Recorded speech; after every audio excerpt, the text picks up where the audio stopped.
Salut chers amis et principalement la jeunesse camerounaise parce que c'est à elle que je m'adresse aujourd'hui. Donc j'ai l'habitude de rédiger des articles que je publie dans des magazines et aussi dans ma page Facebook intitulée Lucas César. Et j'ai été rapproché par un certain nombre de personnes qui me demandaient quelle était mon analyse sur le problème entre Samuel Eto'o et Nathalie Nkoa. Sérieusement, chers amis, j'ai été très surpris par ce type de questions. Et aussi et surtout, j'ai été surpris par la manière par laquelle la jeunesse camerounaise s'est appropriée ce problème. Et c'est la raison pour laquelle j'ai décidé de faire cette vidéo. Donc les faits remontent à lundi lorsque je regarde l'émission Canal Presse sur Canal 2. Et chers amis, j'ai été abasourdi par la qualité des informations que j'ai reçues de cette émission. Donc, mais aujourd'hui, je n'interviens pas pour parler de la véracité ou non de ces informations. J'interviens pour parler du message que certains intervenants autour de la table ont voulu faire passer aux Camerounais. Donc, je veux rappeler que le Cameroun est un peuple, la jeunesse camerounaise est un peuple très intelligent et sage. Donc, il est vraiment impossible aujourd'hui de faire comprendre aux Camerounais que si Samuel Eto'o va en prison, le Cameroun va affronter une révolution. Ça, ce n'est pas vrai. Donc, il faut éviter d'instrumentaliser la jeunesse camerounaise. Donc, ça, c'était de 1. De 2, chers amis, il y a de cela quelques temps, j'ai écouté 2 enregistrements audio d'une certaine personne qui se disait, je ne le connais pas, donc je ne peux pas dire son nom, qui se disait être le porte-parole de la jeunesse camerounaise. Donc, il faut qu'on fasse très attention. Je n'ai pas pour habitude d'être grossier ni injurieux, mais je vais dire quand même qu'il faut que nous soyons responsables dans la qualité des déclarations que nous faisons à la place publique. Donc, nous avons eu des problèmes ici, des problèmes comme ceux de Madame Vanessa Tchatchoua qui a perdu son enfant et jusqu'à aujourd'hui qu'elle n'a pas encore retrouvé. Nous avons aujourd'hui des problèmes d'églises réveillées qui prennent toute notre jeunesse en otage. Nous avons des problèmes d'électricité et d'eau, nous ne pouvons pas boire de l'eau potable. Mais personne ne s'est jamais désigné comme étant porte-parole de la jeunesse pour décrier ce type de mots auxquels nous faisons face. Mais il est surprenant qu'à un petit problème de couple, que des gens sortent de leur cachette. Je n'ai vraiment rien contre un éventuel représentant de la jeunesse camerounaise, tout au contraire. Ce serait quelque chose à apprécier. Mais les interventions d'une telle personne devraient refléter la responsabilité de ses fonctions. Donc, ça c'était de 2. De 3, mon message s'en va aux journalistes. Tous ceux qui prennent leur stylo pour écrire quelque chose, quel qu'en soit le texte sur le problème entre Samuel Eto'o et Nathalie Nkoa. Aujourd'hui, à l'heure où je vous parle, le prix du carburant dans nos pompes a augmenté et les taximens s'apprêtent à faire une grève et par la même mesure augmenter le prix du transport urbain.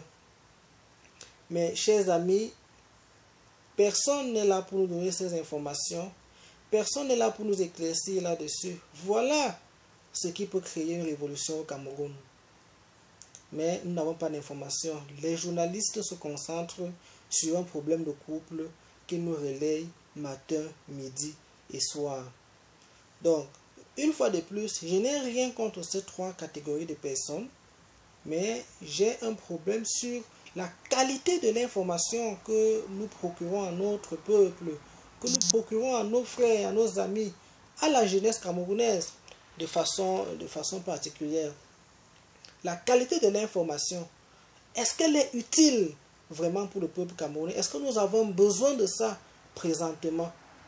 Donc la réponse, vous pouvez la voir. Donc, ma prochaine intervention est retourner tout droit à Samuel Eto'o et Nathalie Nkwa, mon grand frère et ma petite sœur. Donc, vous êtes tous l'avenir du Cameroun. Nous allons tous construire le Cameroun ensemble. Personne ne va être mis à la porte parce que nous avons besoin de toutes les forces. Donc, de grâce, épargnez-nous dès aujourd'hui de ce type de problèmes qui peuvent se régler sur un oreiller. Donc, épargnez-nous de ces problèmes parce que nous avons, le Cameroun a besoin de plus que ça pour pouvoir atteindre ses objectifs de développement à court, à moyen et à long terme. Donc, il est donc inutile de distraire vos frères et vos sœurs sur des questions que vous aurez pu gérer de façon intimement liée. Donc, je vais parler particulièrement à mon grand frère Samuel Eto'o.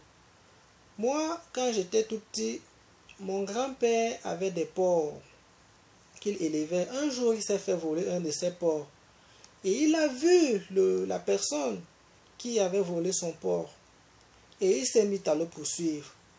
En le poursuivant, il est tombé dans une rigole et il s'est fracturé le tibia.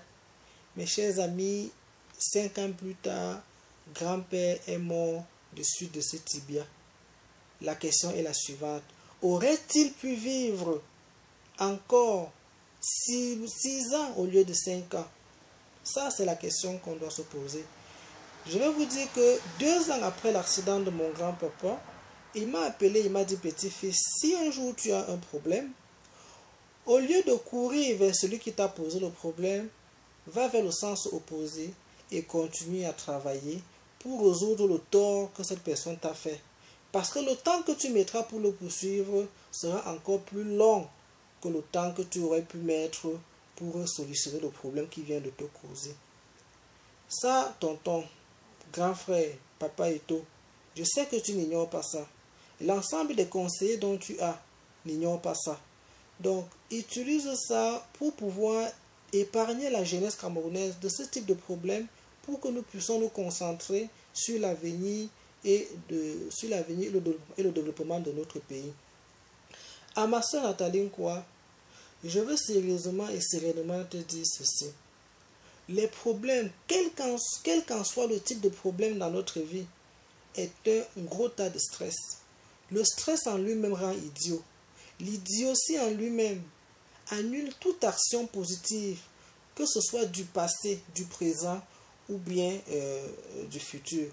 Donc, si tu as pour une estime encore de garder ton intégrité, ta personnalité, non seulement celle du passé, mais aussi celle d'aujourd'hui et celle de demain, petite sœur, reste tranquille. Les médias qui t'approchent aujourd'hui, qui te font raconter ceci et cela, ne seront pas avec toi demain parce que ton intégrité aura été bafouée et tu seras lancé à la rue toute seule. Donc, en conclusion, éloigne-toi de ces gens. Appelle Samuel Eto'o, tu as encore son numéro. On a vu comment est-ce que vous pouvez encore communiquer ensemble. Discutez et entendez-vous. Parce que vous avez quand même fait 7 ans ensemble. 7 ans, ce n'est pas 7 jours. Voilà le message que je voulais adresser à tout ce monde. Et à la jeunesse finalement, sereinement, restons soudés autour du développement de notre pays. Personne ne viendra construire notre pays à notre place. Nous ne pouvons pas nous distraire chaque jour avec ce type d'informations. Nous devons travailler dur, travailler un peu plus fort pour pouvoir atteindre les objectifs de développement que nous nous sommes fixés. Merci, je vous remercie.